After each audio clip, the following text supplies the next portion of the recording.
तो एक बार Thums up कर दीजिए। जी हाँ, हम पढ़ने के लिए तैयार हैं। देखिए, मैं आपको फिर से बता देता हूँ। नेक्स्ट यानी कि कल जो हमारा टॉपिक होगा आने वाले कल में, यानी कि आपका वेडनेसडे को जो टॉपिक होगा उसको हम आज शाम 6 से 7 बजे के बीच में, या हम उसका एक करेक्ट टाइम रख लेते हैं 7 बजे, आज शाम 7 बजे, है ना। हर रोज शाम 7 बजे, जो टेलीग्राम चैनल अभी कमेंट सेक्शन में पिन है, इसमें बाद में भी आप इसको देख लेना, आपको ये कमेंट सेक्शन में सबसे ऊपर पिन मिलेगा। इस टेलीग्राम चैनल पर हम आपको पीडीएफ दे देंगे एक दिन पहले ही, ठीक है।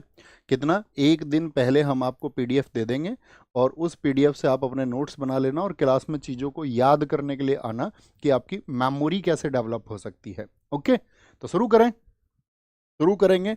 अतिरिक्त बातें किसी को नहीं करनी है, क्योंकि बहुत सारी जानकारी हम आपको इसमें देंगे, तो आपको उन सब चीज़ों पे फोकस करना और अपने नोट्स पर। एक बार मुझे बताइए, लिख करके बताना है, कैपिटल लिखना, लेटर लिखना एम, एम लिख करके ये बताना कि कितने साथियों ने कल के नोट्स तैयार किए हैं। मैं देखना चाहूँगा कि हमारे स्टूडेंट्स डेडिकेटेड स्टूडेंट्स भी हैं, हम जो उनको कहते हैं वो उसको फॉलो भी करते हैं या नहीं करते हैं।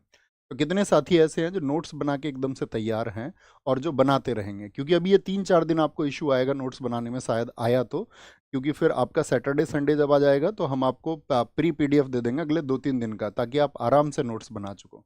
और ज़्यादातर साथियों का एम लिख करके आया, यानी कि बहुत सारे साथी जो हैं वो नोट्स बना चुके हैं। तो शुरू करते हैं साथी। आपका आज हम जो टॉपिक पढ़ने वाले हैं, नेशनल पार्क। तो नेशनल पार्क दरअसल में होता क्या है, देखिए उसको समझना है ध्यान से। राष्ट्रीय उद्यान वह क्षेत्र जिनको केंद्र सरकार द्वारा वन्य जीव समझते हैं, जैसे आप और हम भी एक जीव हैं, ठीक है। लेकिन वन्य जीव से मतलब क्या होता है कि जो वन में रहने वाले जीव हैं, जितने भी लोग वन में रहते हैं, लोग से मतलब जीव जंतु होगा यहाँ पर, है ना। वनस्पति, वहां पर जितने भी साथी वेजिटेशन है आपका, जो भी फ्लोरा है, और प्राकृतिक वातावरण यानी कि जो नेचुरल एनवायरनमेंट है, उसको संरक्षित करने के लिए नामित या रजिस्टर्ड किया जाता है उसको। ये हमको इसको जानना है, इसको नोट ना भी करें तो कोई इशू नहीं है। ओके, राष्ट्रीय उद्यान की मुख्य विशेषता यानी कि main features of national park, एक तो कंजर्वेशन होता है वहां पर। जैसे मुझे बताइए, आप किस जंतु को जानते हैं कि उसका संरक्षण कहीं पर होता है। जैसे कॉमनली हम भारत में जानते हैं कि एक सींग वाला गैंडा। अब आप अपने कमेंट रोक दीजिए, आप सारे लोगों का स्वागत है, बहुत सारा दिल से स्वागत है, लेकिन अब आप अतिरिक्त बातें मत करना और अपने आप को एकदम से फोकस में रखना है, फोकस्ड रखिए। जैसा कि मैं आपको हमेशा बताता हूँ, छात्र अपनी मंजिल को आसानी से तब पाता है जब वह अपने अध्ययन के दौरान एकाग्र रहता है। तो एकाग्र आपको रहना है, और अभी कमेंट सेक्शन एकदम से धीमा पड़ जाना चाहिए, और खुद से विश्वास करिए कि मैं कमेंट में विश्वास नहीं रखूंगा, और मैं कक्षा में विश्वास रखूंगा, और बहुत ध्यान से फ़ोन को अपने आप से दूर रख करके मैं पढ़ूंगा। तो देखिए मेन फीचर्स क्या हैं संरक्षण, जैसे कि एक सींग वाला राइनो की हम बात करें, वन ऑर्न राइनो, एक सींग वाला गेंडा कहाँ पर है, काजीरंगा, एकदम से ठीक बोला, काजीरंगा में। मैं आपसे पूछूं जंगली गधा के लिए कौन है, वाइल्ड आस के लिए कौन है, तो आप कहेंगे वाइल्ड आस के लिए है जी हमारा कौन, कच्छ है, कच्छ है, ठीक है। तो संरक्षण होगा आपका, प्राकृतिक वातावरण यानी कि नेचुरल एनवायरनमेंट वहां पर होता है। लिमिटेड ह्यूमन एक्टिविटी होती है, ऐसा नहीं है कि आप अपनी मर्जी से जा करके वहां घर बना के रहने लग जाओ अंदर, नहीं, लिमिटेड मतलब आप जा सकते हैं, घूमने जा सकते हैं, सफारी कर सकते हैं, आप जंगल सफारी कर सकते हैं, जैसा कि जनरली आप जानते भी होंगे, अगर अगर आप किसी नेशनल पार्क में गए होंगे घूमने कभी तो।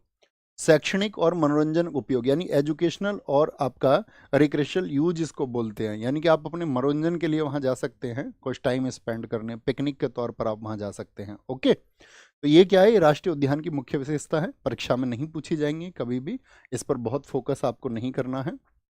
यहां देखिए ध्यान से, ये इंपॉर्टेंट फैक्ट है।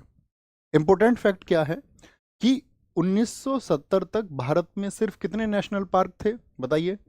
सब लोगों का मन में जवाब होना चाहिए, 1970 तक हमारे देश में सिर्फ 5 नेशनल पार्क थे।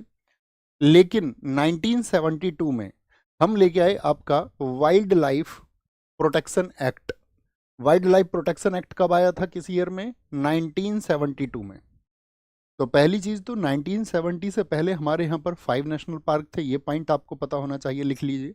जो साथी क्लास में शॉर्ट नोट बनाए तो वो लिखना अपने शॉर्ट नोट्स में, हालांकि नोट्स आपको प्रॉपर मिल जाएगा, जैसा है एक दिन पहले ही मिल जाएगा, आपको कक्षा में सिर्फ समझना है। तो क्या लिखेंगे कि कितने थे, 5 नेशनल पार्क थे, ठीक है, 1970 से पहले। 1972 में आया वाइल्ड लाइफ प्रोटेक्शन एक्ट, यानी कि वन्य जीवों को हमको अब बचाना है। और उसके बाद में कई वन संरक्षण परियोजनाएं, यानी कि बहुत सारे फॉरेस्ट कंजर्वेशन प्रोजेक्ट हमारे देश में चले और उनको उचित रूप से लागू किया गया, तथा इन्हीं परियोजनाओं के परिणाम स्वरूप भारत में वर्तमान में कुल कितने